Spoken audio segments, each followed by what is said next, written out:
সম্মানিত হাজিরিন, মাস চলতেছে যেটা, সেই মাসের নাম কি জানেন? জিলহজ মাস। এটা এমন একটা মাস যেই মাসের ফজিলত আল্লাহ পাক রব্বুল আলামিন বলেন যে আমি আল্লাহ পাক রব্বুল আলামিন তোমাদেরকে 12টা মাস দান করছি। তার মধ্যে আমি মাওলার কাছে 4টা মাস সবচেয়ে বেশি প্রিয় এবং 4টা মাস সবচেয়ে বেশি দামি। তার মধ্যে একটা হচ্ছে জিলহজ মাস। এই জিলহজ মাস কেন আল্লাহ তাআলার কাছে দামি?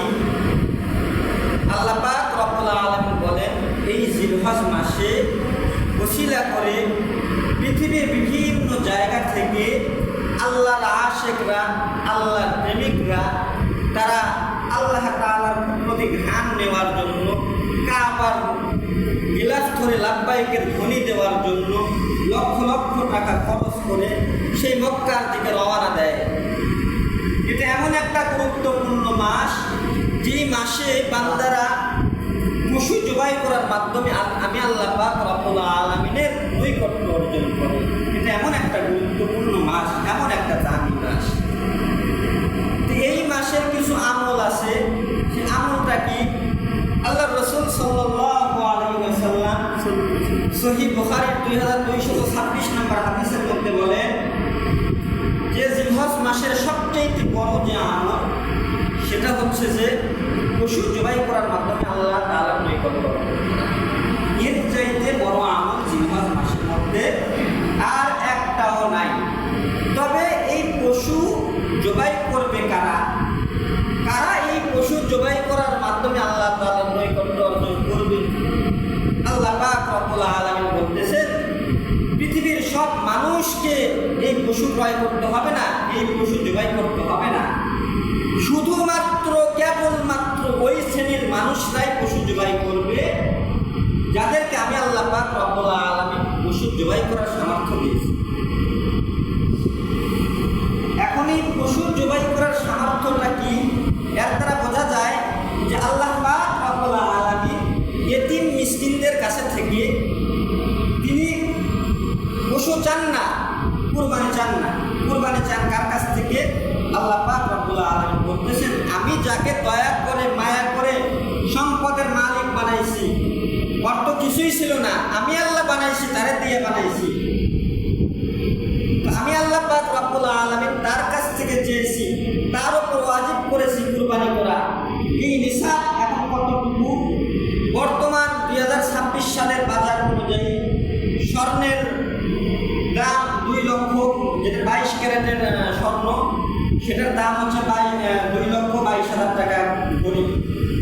তো স্বর্ণের দিক দিয়ে যদি কারো কাছে 7.5 তোলা স্বর্ণ থাকে বা 7.5 ভরি স্বর্ণ থাকে বা এই পরিমাণ টাকা থাকে, তাহলে কখন থাকতে হবে? জিলহজ মাসের 8, 9, 10 এই তিন দিনের মধ্যে যে ব্যক্তি 7.5 তোলা স্বর্ণ বা স্বর্ণর মালিক হবে বা সেই সমপরিমাণ টাকার মালিক হবে, তার উপরে কুরবানি করা ওয়াজিব। রূপার ক্ষেত্রেও সেই একই, যে যার কাছে 52.5 তোলা বা 52.5 ভরি স্বর্ণের রূপা থাকবে বা রূপার টাকা থাকবে, মূল্য থাকবে, তার উপরে কুরবানি করা ওয়াজিব। সংক্ষেপে বলতে গেলে বর্তমান 2026 সালের বাজার অনুযায়ী, আজকের বাজার অনুযায়ী যেই ব্যক্তি জিলহজ মাসের 8 তারিখ, 9 তারিখ, 10 তারিখে 1,15,000 মতন করে 1,30,000 টাকার মালিক, সেই ব্যক্তির ওপর কুরবানি করা ওয়াজিব। সেই ব্যক্তির ওপর কি কুরবানি করা? এই নেশাবটা এখন কিভাবে আসবে?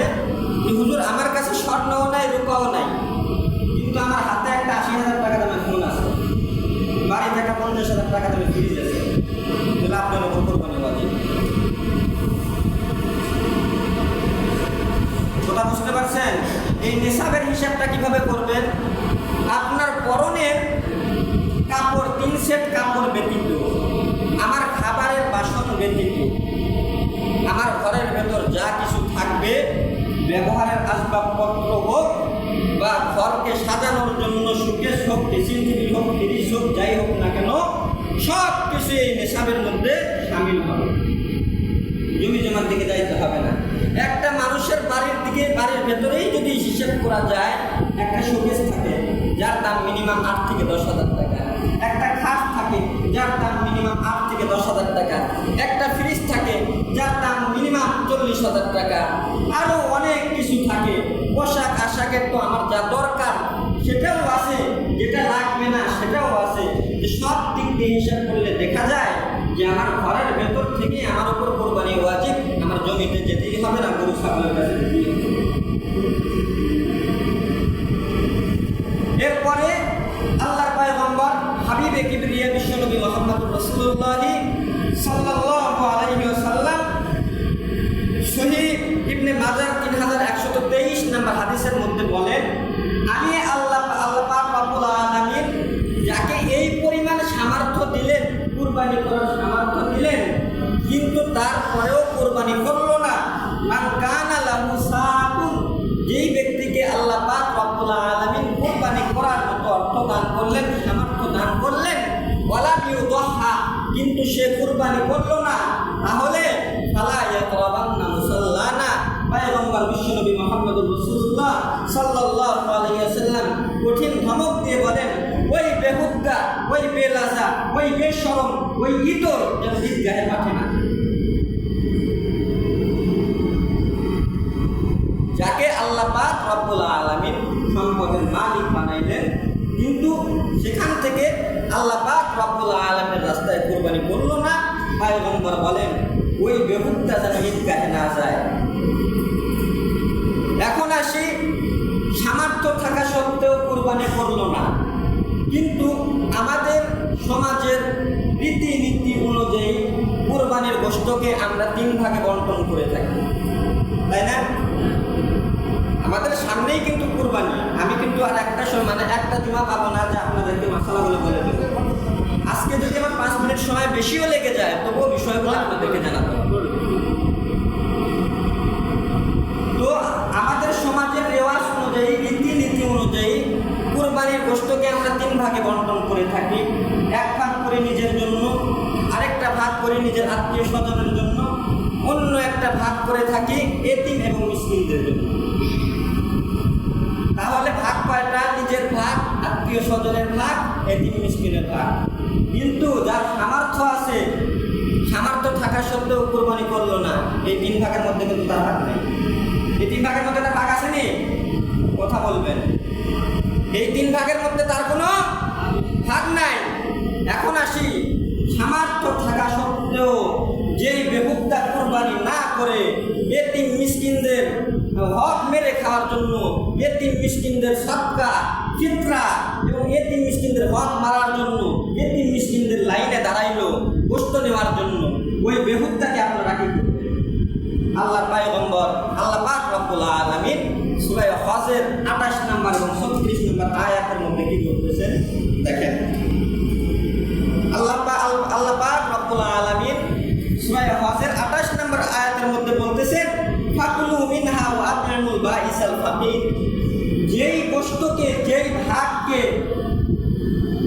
ভাগকে মসজিদে জমা করা হয়, একত্রিত করা হয়, একে বাঈসুল ফাকির অর্থাৎ দরিদ্রদের ভাগ, এতিমদের ভাগ, অসহায়ের ভাগ বলা হয়। এখন যাদের সামর্থ্য আছে তারা যদি ওই এতিম মিসকিনদের লাইনে দাঁড়িয়ে যায়, তাহলে মসজিদ কমিটি তাকে কি করবে? দুরুল মুখতার খণ্ড নম্বর 5 পৃষ্ঠা নম্বর 262, ইমামে আবু হানিফা রাহমাতুল্লাহি আলাইহি বলেন, যেই বেশরম সামর্থ্য থাকা সত্ত্বেও কুরবানি করলো না, কিন্তু এতিম মিসকিনদের কাতারে দাঁড়াইলো, মসজিদ কমিটির উচিত তাকে গোশত না দিয়ে সেখান থেকে বের করে দেওয়া, লাইন থেকে বের করে দেওয়া। আর যদি গোশত তাকে দিতেই হয়, যদি দেয়, এতিম মিসকিনদের ভাগ থেকে মসজিদের কমিটিরা যদি তাকে গোশত দেয়, তাহলে এর জন্য এতিম মিসকিনদের যে একটা হক আছে, এই হকটা মেরে খাওয়ার জন্য মসজিদের কমিটি যারা থাকবে, দায়িত্বে যারা থাকবে, ওই গোশত বণ্টনের দায়িত্বে যারা থাকবে, তারা গুনাহগার হবে। অন্য একটা পদ্ধতিতে তাকে দেওয়া যাবে, সেটা হচ্ছে যে একজনের সামর্থ্য আছে কিন্তু কুরবানি করে নাই, সেই ক্ষেত্রে আপনি তাকে হাদিয়া দিতে পারবেন। তবে হাদিয়ার ভাগটা আপনার ভাগ থেকে হতে হবে, এতিম মিসকিনদের ভাগ থেকে। কথা বুঝাইতে পারলাম? এখন আসি আমাদের সমাজে শরীকে কোরবানি হয়ে থাকে। কি শরীকে কোরবানি আমরা অনেকেই দিয়ে থাকি। 7 জন মিলে, 6 জন মিলে, 3 জন মিলে, 5 জন মিলে আমরা কোরবানি দিয়ে থাকি। এখন আসি যে হুজুর আমরা 7 জন মিলে কোরবানি করতেছি, আমরা 6 জন নামাজি কিন্তু 1 জন নামাজ পড়ে না, বা আমরা 6 জন হালাল পথে চলি আর 1 জন হারাম পথে চলে, তাহলে সেই বিষয়ে করণীয় কি? এখন আসি, যেই ব্যক্তি নামাজ না পড়ে আপনার সঙ্গে কোরবানির ভাগ দিল, কোরবানির অংশ নিল, আপনারা 7 জন মিলে একটা গরুতে অংশীদার হলেন, আপনারা 6 জন নামাজি ব্যক্তি আর 1 জন বেনামাজি ব্যক্তি। এখন আসি, আল্লাহ পাক রব্বুল আলামিন বলেন কুরবানি শব্দের অর্থ কি? সূরা হজ আয়াত নম্বর 37 আল্লাহ পাক রব্বুল আলামিন বলেন লা ইয়ানালাল্লাহু লুহুমুহা ওয়ালা দিমাউহা ওয়ালাকিন ইয়ানালুহুত তাকওয়া মিনকুম। আমি আল্লাহর কাছে কুরবানির পশুর রক্ত পৌঁছে না, মাংস পৌঁছে না, চামড়াও পৌঁছে না, পৌঁছে কি? তাকওয়া। তাহলে যেই বেহুদা নামাজ না পড়ে কুরবানি করতেছে তার ভেতরে কি তাকওয়া আছে? কুরবানি কিন্তু পরের সাবজেক্ট। কোরআন শরীফ পড়তেন, সূরা আনআমের ভেতরে দেখেন আল্লাহ পাক কি বলে, ইন্না সালাতি ওয়া নুসুকি, আগে নামাজ তারপরে কুরবানি। ফাসাল্লি লিরাব্বিকা ওয়ানহার, আগে নামাজ আদায় করো তারপরে কুরবানি করো।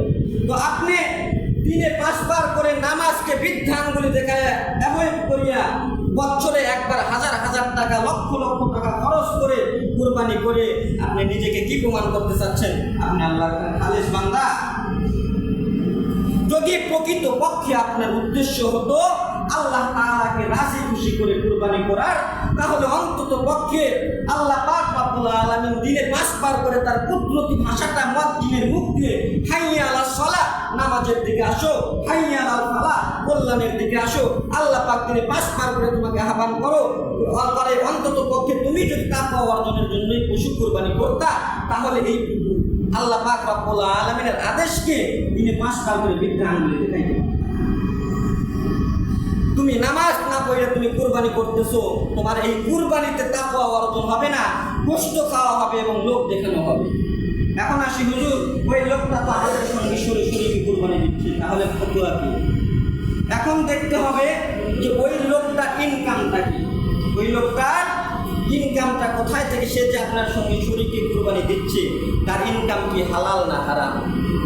যদি তার ইনকামের সোর্সটা হয় হারাম, যেমন সুদারু, সুদের টাকায় কোরবানি করা যায় আছে? কোথায় স্বামী খণ্ড নাম্বার 3 পৃষ্ঠা নাম্বার 380, সুদের টাকায় কোরবানি জায়েজ নয়।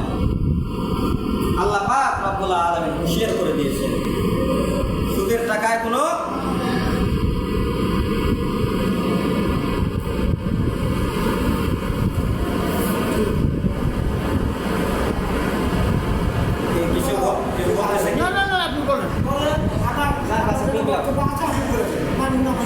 কারো যদি প্রশ্ন থাকে তাহলে দাঁড়ায় যাবেন। যদি কারো মনে কোনো প্রশ্ন থাকে সঙ্গে সঙ্গে দাঁড়ায় যাবেন, কিন্তু দোকানপাটে রাস্তাঘাটে ধরে জিজ্ঞাসা করবেন না, কোথাও জিজ্ঞাসা করবেন।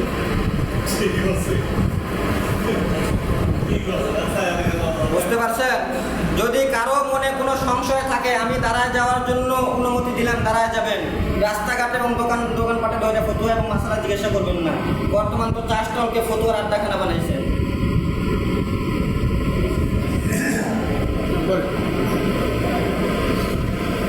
তাহলে যে কথা বলতেছিলাম যে হুজুর সুদের টাকায় কোরবানি জায়েজ আছে কিনা? সুদের টাকায় কোরবানি জায়েজ নেই। সুদের টাকায় যদি কেউ কোরবানি করে, যার সঙ্গে শরীকে কোরবানি দিল তার কোরবানিও বাতিল।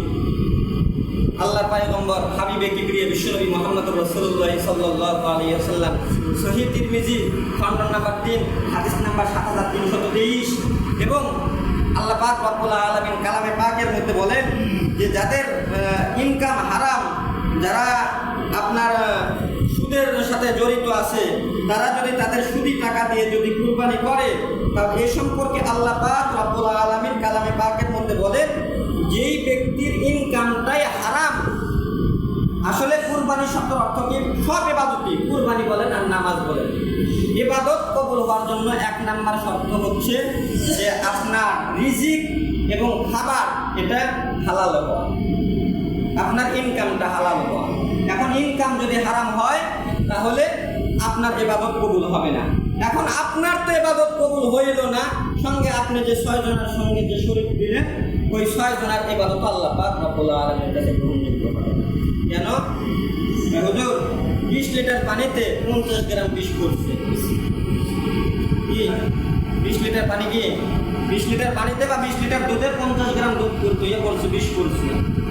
এই 50 গ্রাম বিষের কারণে পুরা 20 লিটার দুধ এবং পানিটা বিষাক্ত হয়ে যায়, যার কারণে আপনাদের 6 জনের ইনকাম হালাল, আপনারা 6 জন নামাজি, একজন বেনামাজি, তার ইনকাম হারাম, ওই একজনের কারণে আপনাদের ইবাদতগুলো বাতিল।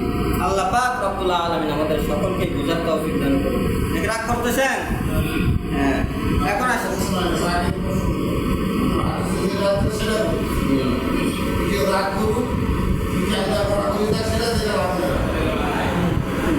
কুরবানির পশুর বয়স। এখন আসি যে আপনি যে বেনামাজিকে সঙ্গে করে নিয়ে যে কুরবানি করলেন, কুরবানি শব্দের অর্থ কি? আল্লাহ পাক সূরা হজের ভিতরে জানাই দিলেন, লা ইয়ানালাল্লাহু লুহুমুহা ওয়ালা দিমাউহা ওয়ালাকিন ইয়ানালুহু তাকওয়া মিনকুম। আমি মাওলার কাছে ওই কুরবানি পশুর রক্ত পৌঁছে না, লোম পৌঁছে না, কোনো কিছুই পৌঁছে না, পৌঁছে শুধু তাকওয়া। আর আমি আল্লাহ পাক রব্বুল আলামিন ইসলামের মধ্যে যতগুলা বিধান দিয়েছি তার মধ্যে সবচেয়ে বড় বিধান হইতেছে নামাজ। কোরআনুল কারীম খুলেন, আল্লাহ পাক রব্বুল আলামিন সব জায়গায় আগে নামাজের কথা বলেছেন এবং পরবর্তীতে কুরবানির কথা বলেছেন। যেমন ইন্না সালাতি, আগে বান্দা তুমি নামাজ আদায় করো, ইন্না সালাতি মাওলা আমার নামাজ, ওয়া নুসুকি আমার কুরবানি। 1 নম্বরে নামাজ, 2 নম্বরে কুরবানি। ফাসাল্লি লিরাব্বিকা ওয়ানহার, আল্লাহ পাক বলেন আগে তোরা নামাজ আদায় কর তারপরে কুরবানি কর। আল্লাহ পাক রব্বুল আলামিন সূরা মুমিনুনের ভিতরে বলতেছেন, ক্বাদ আফলাহাল মুমিনুন আল্লাযীনা হুম ফি সালাতিহিম খাশিউন। প্রকৃতপক্ষে ঈমানদার তাকওয়াওয়ালা তারাই যারা বিনয়ের সঙ্গে নামাজ আদায় করে। তো যাই নামাজই করে না তাই বিনয়ে কেমনে প্রকাশ করলো, আর তার ভিতরে তাকওয়া কেমনে আসলো, আর সে তাকওয়া অর্জনের জন্য কেমনে পশু কুরবানি করলো? পয়গম্বর হাবিবে কিবরিয়া বিশ্বনবী মুহাম্মদুর রাসূলুল্লাহ সাল্লাল্লাহু আলাইহি সাল্লাম বলেন, ওই বেহুদা আল্লাহ তাআলার নৈকট্য অর্জনের জন্য কুরবানি করে নাই, ওই লোক দেখানোর জন্য কুরবানি করেছে, গোশত খাওয়ার জন্য কুরবানি করেছে, সন্তানের চোখে ভালো বাবা হওয়ার জন্য কুরবানি করেছে, আত্মীয় স্বজনের চোখে ভালো আত্মীয় স্বজন সাজার জন্য কুরবানি করেছে।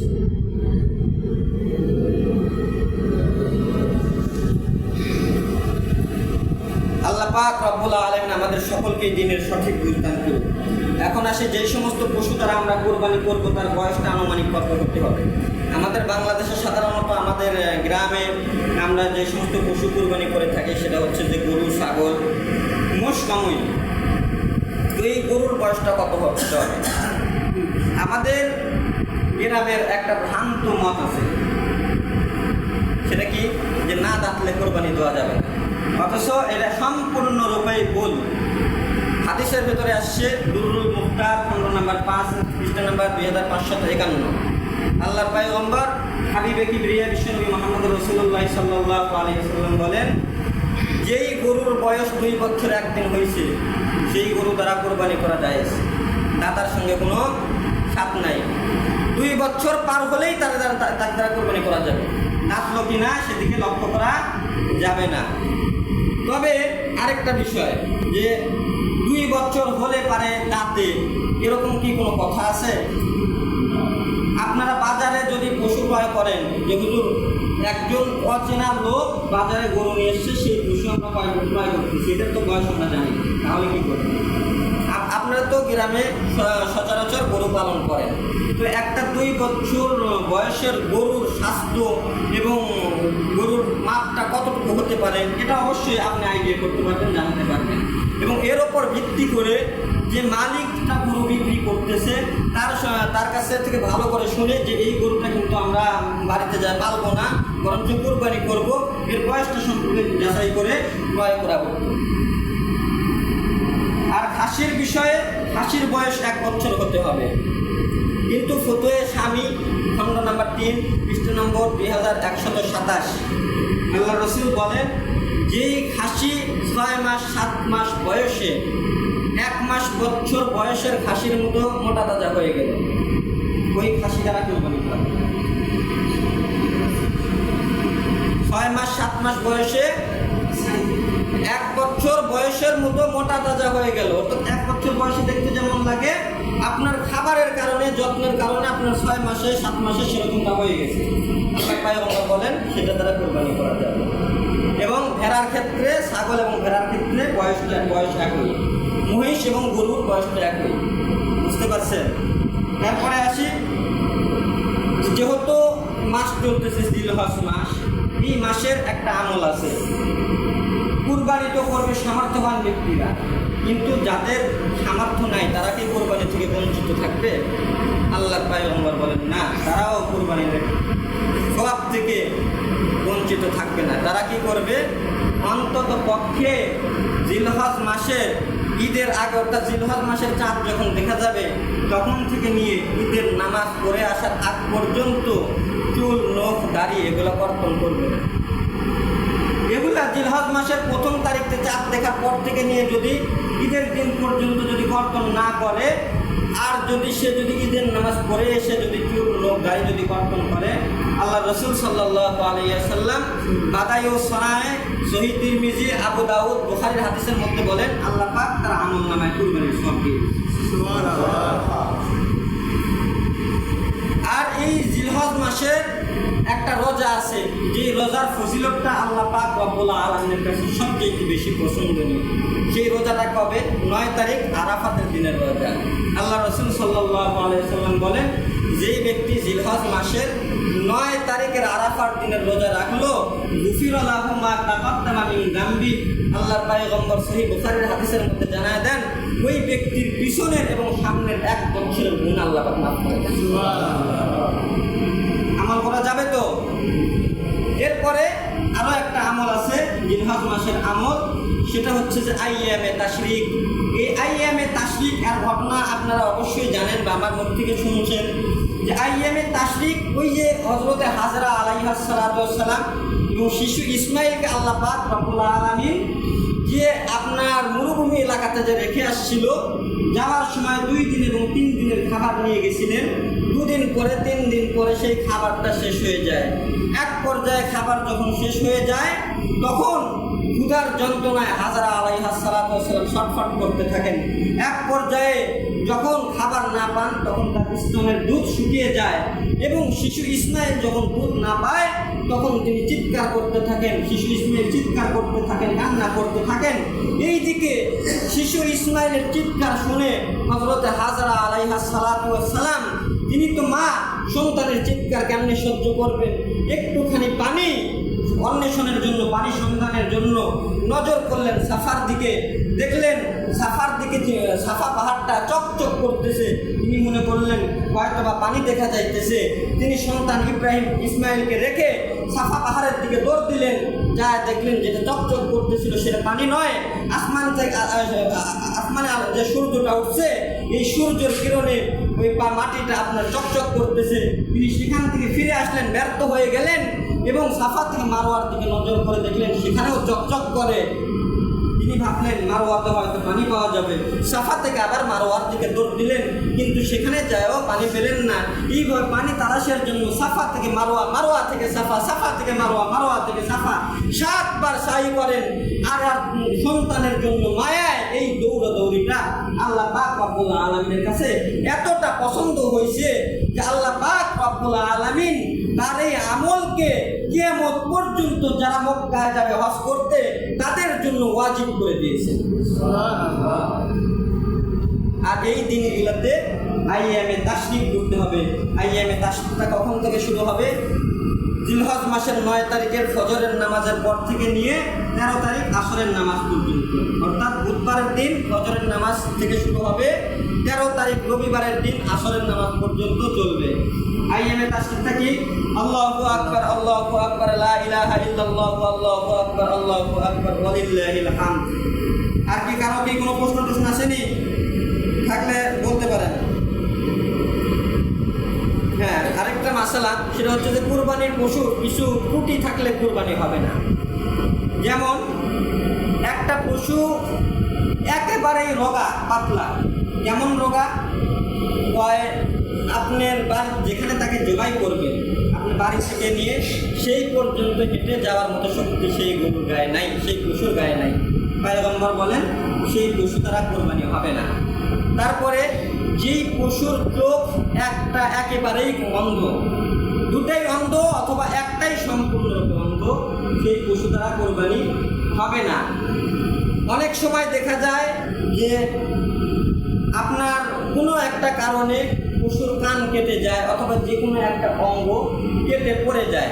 আল্লাহর পয়গম্বর বিশ্বনবী মুহাম্মদ রাসূলুল্লাহ সাল্লাল্লাহু আলাইহি ওয়াসাল্লাম বলেন, এবং ফকিহগণের ভেতর থেকে ফুকাহায়ে কেরাম বাদায়ে সোনায়ে কিতাবের মধ্যে বলেন, যদি কোনো প্রাণীর একটা অঙ্গ সম্পূর্ণরূপে কেটে পড়ে যায়, যেমন কানটা যদি কেটে পড়ে যায়, তাহলে সেই ক্ষেত্রে সেই পশু দ্বারা কোরবানি হবে না।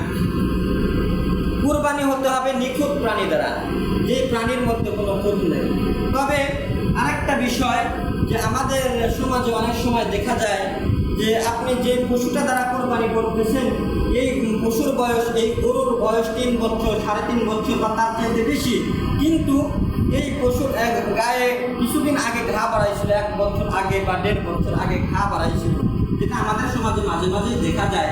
বা এটা এমন একটা রোগ, যে রোগের কারণে গরু মারাও পর্যন্ত যায়। অনেক কম গরুগুলো বেঁচে থাকে, যেগুলো বেঁচে থাকে এটা ভাগ্যের পরিহাসে বেঁচে থাকে। এটা আপনার যেমন আপনার একগুলা ঘা আছে যেগুলো ভালো হয়ে যাওয়ার পরেও চামড়ার ওপর দাগ থেকে যায়। তো হুজুর ঘা ভালো হয়ে গেছে সম্পূর্ণরূপে, কিন্তু চামড়ার ওপর দাগ আছে, এই প্রাণী দ্বারা কোরবানি হবে কিনা? সম্পূর্ণরূপে সেই প্রাণী দ্বারা কোরবানি করা বৈধ। তবে